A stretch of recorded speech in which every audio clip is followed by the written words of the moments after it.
You know, one of the great things about this program is I get to reach out and speak with some of my personal heroes. And back in my early days, I made a lot of drunk driving arrests. And one of the heroes for police officers involved in those kind of initiatives is my guest today, Candace Lightner. Welcome to the program. No, thank you. It's my pleasure to do this. I always like working with law enforcement. Now, Candace, you are the founder of an organization called Mothers Against Drunk Driving, MAD. Everyone knows what it is, but I don't know that everyone knows the story of how MAD began. Can you talk about that? Sure.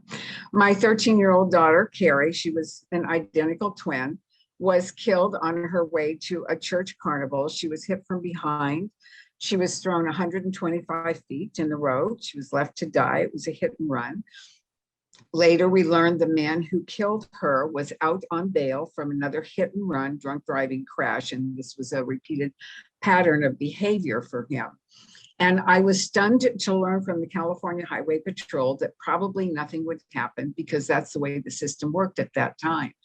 So the day that he was arrested, I met with some of my friends and family and decided to launch MAD, Mothers Against Drunk Drivers, as it was known at the time. And then we switched to Mothers Against Drunk Driving. And I don't know if your viewers are aware, but the California Highway Patrol was very instrumental in helping me get this off the ground.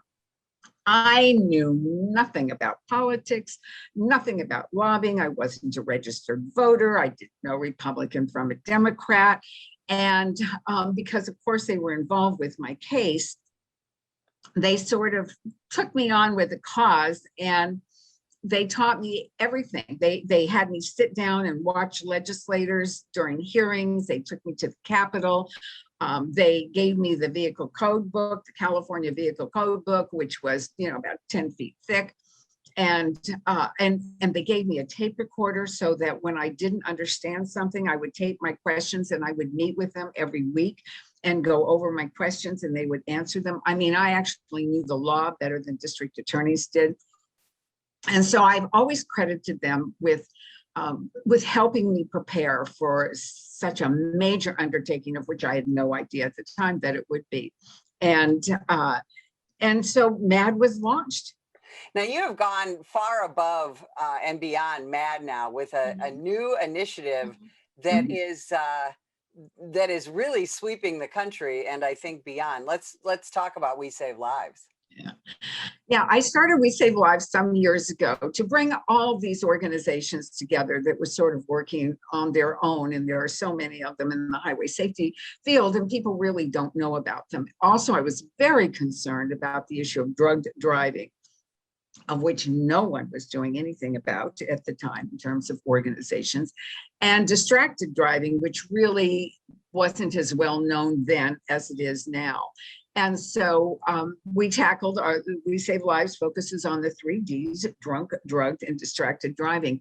And I think one of our earliest successes, we've had several, was our video reflections from inside, which is actually being used by a number of law enforcement entities during their training. And this was developed for us pro bono by a firm at the time was called Young and Rubicon. I think they've since merged and they're called something else. And I was the executive producer. It is a true story of a young man who was incarcerated actually for killing a cop while drunk in the state of Florida, drunk driving. It took us a year to find this man, it took us a year to put this video together. It has been seen, it's an award-winning video. It's been seen hundreds of millions of times around the world. It's been translated into so many different languages, I can't keep track of them all. And this is, in the postings, when we put this on social media, it's absolutely unbelievable the comments that we get from people that say, oh my God, I used to do this, I'm not going to do it anymore. Or, I'm no longer going to drink and drive. Or, wow, what a message, this has really impacted me. So we know that it's made a difference. Another success that we had was we had a petition drive to Apple to add drive mode onto mobile devices, which wasn't at the time, and they did, and you can now turn that on, so that keeps you from driving distracted.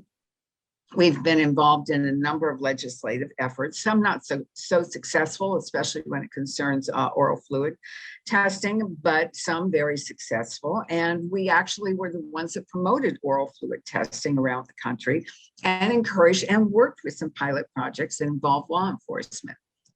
Well, absolutely. And I've got to ask you, in this time of calls to defund the police, to cut our budgets, to reimagine policing. First of all, when we talk about drug recognition experts, that kind of training for a police officer can be expensive, and it takes a police officer, days off the street to be able to receive that training. I know in my police agency, before I retired, we only had one on each shift, and so they were difficult to get to come to the scene of a potentially drugged driver. Talk to people about how the budget cuts for police agencies affects the ability for police agencies to help you with the initiatives that you have going. I just don't understand. Sorry, I don't understand budget cuts at all. I just think it's one of the stupidest ideas I've ever heard about in my entire life. And I have been, like, I was in Florida when they decided to cut the DUI special task forces, where they would partner and go out specifically dealing with drunk driving. And to me, this is a real danger to society, because I don't think people realize how dangerous drunk driving is. I think they think we've solved the problem, and we haven't. We're still killing 10,000 people on the roads every year because of alcohol involvement in crashes. We need, in my opinion, we need more people out there, more law enforcement, especially those who specialize in this, to get these drivers off the road and to protect us, to protect our families, and to protect the drunk drivers. Let's face it, these people could go on and kill themselves along with other people as well. So, I think they're taking the completely wrong approach. I understand what they're trying to do. They're going about it very badly, and it's going to hurt. And my understanding is may already be hurting the general public who travels our highways and byways. So I absolutely disagree with it. I oppose it on all fronts. And I just think it's an incredibly stupid and short-sighted idea. Yeah, and that's one of the things the National Police Association is working on getting people to understand is the ultimate victims of defunding the police and stopping us from doing our jobs it's not us. It's the general public. We already see crime is on the rise, homicides are up, violent crime. But, and so when we talk about all that, a lot of what's happening on our highways, that sort of gets lost. When you talk about 10,000 plus people a year still dying in DUI crashes, that's pretty extraordinary. Yeah, and that's just DUI. We're not taking into account drugged driving, distracted driving, drowsy driving, and all the other things that affect drivers and set up a dangerous scenario. And the other thing is, I don't know about you, but I don't want to live in a neighborhood that has defunded the police. I don't, and it must affect property values. I just have to believe that it does. I mean, who wants to move into an area that, has a just says we're not interested in law enforcement, et cetera, and we're going to punish law enforcement for the actions of a very few, by the way. We're going to punish the communities. And instead of working together to resolve these problems, it's not the right approach, in my opinion, not at all. And one of the other things that the initiatives that this very small minority is talking about is trying to remove police officers from traffic stops. And they're saying, well, traffic law shouldn't, it's not a big deal. You can just mail somebody a ticket. Well, we can't mail you a ticket for driving drunk, distracted, or drugs. Will you talk about why traffic stops are essential to the safety of our communities? Yeah, in fact, in DC, and I live in Virginia, they're talking about doing this. And in fact, not even arresting or stopping people for driving distracted, which is incredibly stupid because, like I said, I have a broken back from somebody who was driving distracted. I deal with victims all the time of distracted drivers. And so This isn't a common sense approach at all. It's just an incredibly, really stupid thing. We need, I don't think people realize that a lot of times, and this, I learned this long ago, but people who go through stop signs possibly are drunk drivers. People who drive the wrong way are, chances are, drunk drivers. If people who have busted taillights, chances are somebody that's driving drunk or drugged, impaired, they're not keeping up with their car. I mean, you just really need to stop these people before something happens, before something really dangerous and deadly happens.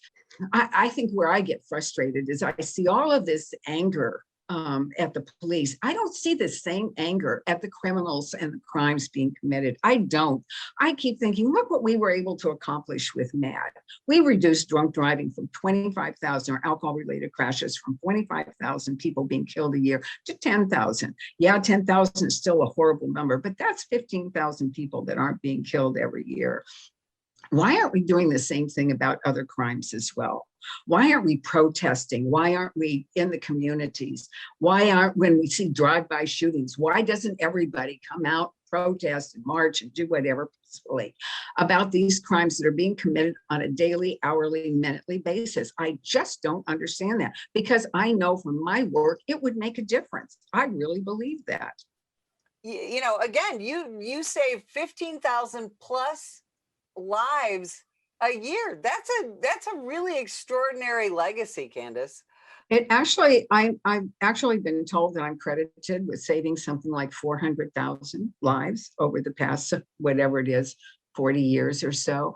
I just have to believe that if people cared as much about their neighborhoods and the safety of their neighborhoods, and would learn or join together, that they could actually impact that and do something and make them better neighborhoods. I was telling somebody the other day, I said, look, if they want to reduce or eliminate, sorry, I just don't believe this, but if they want to reduce or eliminate law enforcement contact with the public, then eliminate crime.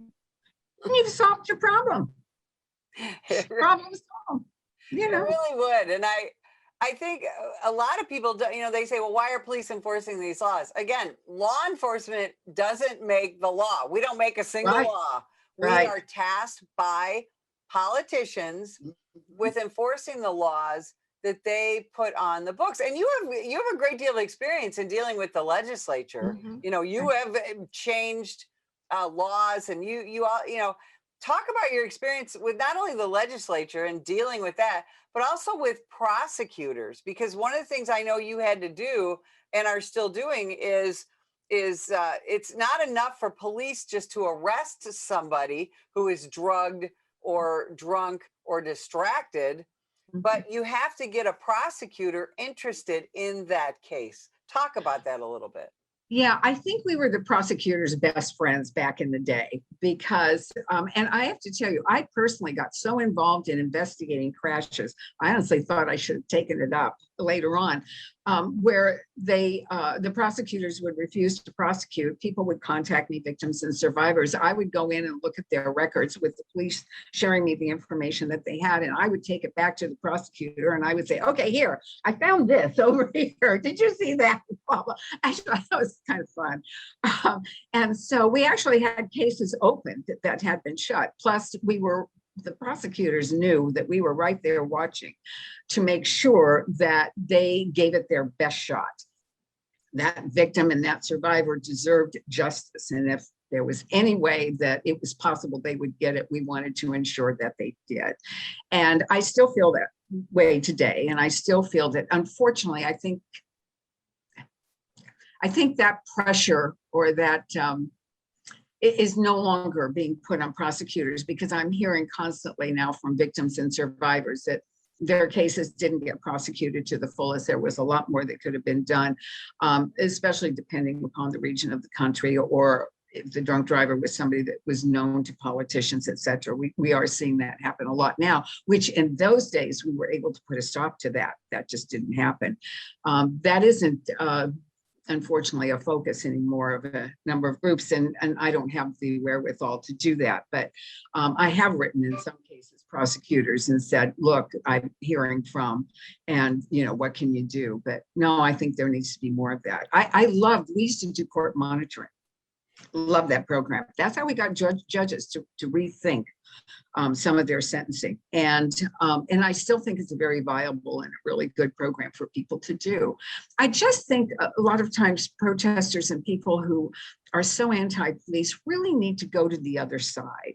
They need to sit in on courtrooms. They need to see what happens. They need to, and I know the police are going to hate me for saying this, but if possible, do ride-alongs. I mean, that was an eye-opening experience for me. I actually witnessed on my first ride-along an alcohol-related crash that killed a woman. And I remember when I was doing a ride-along with the DRE in Florida and Miami, and he pulled this kid over. And I have to tell you something, I didn't observe, but I wasn't observing one particular person. I was looking at everybody. He caught this guy and pulled him over. And I said, what did you see that I didn't? And he said, number one, he cut in front of that car, 3 cars in front of us. Well, I didn't see that. And he said, that's a sign right there. We pulled this kid over. He was like 17 years old. He's got, the passenger gets out of the passenger side, he's got a broken leg, is on crutches. The driver gets out and seriously lays his head on the hood and starts to fall asleep. This kid had been driving. We go, and I mean, this kid couldn't even talk. We found so many drugs in his car, we had to carry them out in a brown paper bag. I mean, can you believe this? And this is somebody that's driving. And you want to limit law enforcement? No way. With distracted driving, what is We Save Lives? What are their suggestions and what are your educational initiatives to get people to understand that looking down at their cell phone is extraordinarily dangerous and can be deadly? Well, one thing I think is that people are just addicted to their cell phones. So you have another addiction issue that is a very difficult one to deal with. But we have a program called But Not While Driving. And we encourage everyone to add hashtag But Not While Driving onto their mobile device signature, because this sends a clear message to whoever is texting them or whatever that, hey, I can't get back to you because I'm driving. And we also encourage them to use the drive mode. I mean, I have it hooked up on my phone, and I encourage everyone to adopt that, because what that does, of course, when you're driving, you can't text and you can't receive calls. It can, if it's an emergency, I think it can be bypassed, but how often do you get an emergency phone call while you're in a car? Seriously. So, and again, this lets people know that you find this behavior socially unacceptable when you have drive mode on your phone and you do But Not While Driving. And then another thing we have is the Courage to Intervene Promise, which is my favorite program. And this is when we, there's all these promises and pledges that says, I will not do this. Well, this is a bit different.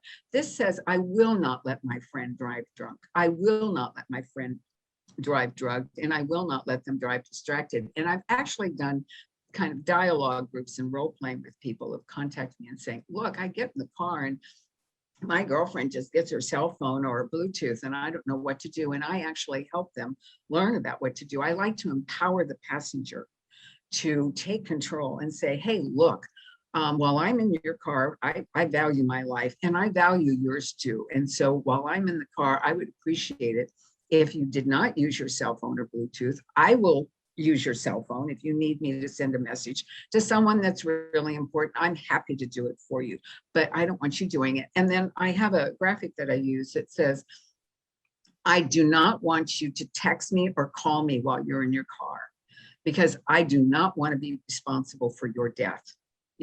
Don't call me, don't text me, don't wait till you get to your destination. And I really like that. Most people don't realize that Bluetooths are just as dangerous as cell phones. It's like driving with a .08 BAC. And people go, oh, I never drive drunk, but you drive with your cell phone, which is the same thing. So we have a number of initiatives that we promote. And on our website, WeSaveLives.org, that people can sign up, join, and use. But I think out of all the things that we've done, the Courage to Intervene is absolutely my favorite. And I actually did a post today about that, about a young woman named Evan Baird. And she was at a wedding with her fiance. And I think she was the matron of honor, maid of honor. And she and her fiance were both drinking, and he was really drunk. And so was she, apparently. And the bride, who was sober, noticed that they were drunk and thought of saying something, but didn't. And when they left, he ended up in a crash that killed her and injured him. Just think if that bride had said something like, let's get you a taxi. You're not driving. I love you. I'd like to show you love and care by not letting you drive. Just think she would be alive today. Such a simple 2-minute thing to do. Yeah, that's so heartbreaking to hear that. And the things that you are doing are just extraordinary. And I wish we had more time to talk. I'm going to have you back. Candace, where can people find you on social media, and tell us your website again?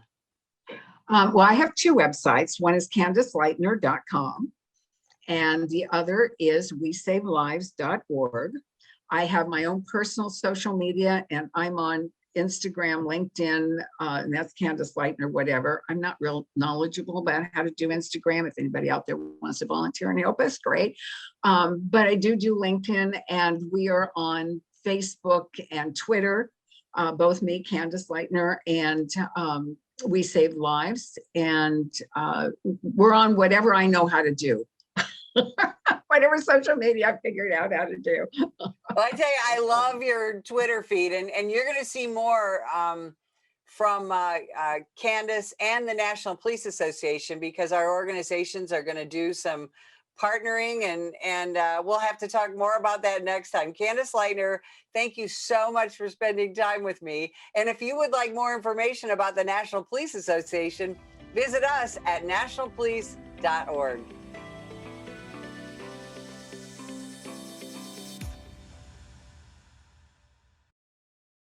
This year, over 50,000 law enforcement officers have been assaulted while on duty.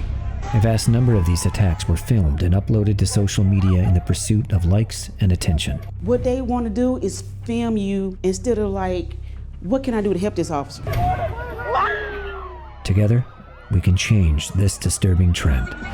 If that individual would have hit the right spot, it could have been it for me. Last time I would have saw my wife, my kids. I'm Mike Solon. Law enforcement officers need your support. If you see an officer under attack, then follow these simple steps in order to help. 1. Call 911 and give the officer's exact location. 2. Ask the officer if you can assist. If the officer accepts, then do whatever you can do to safely help.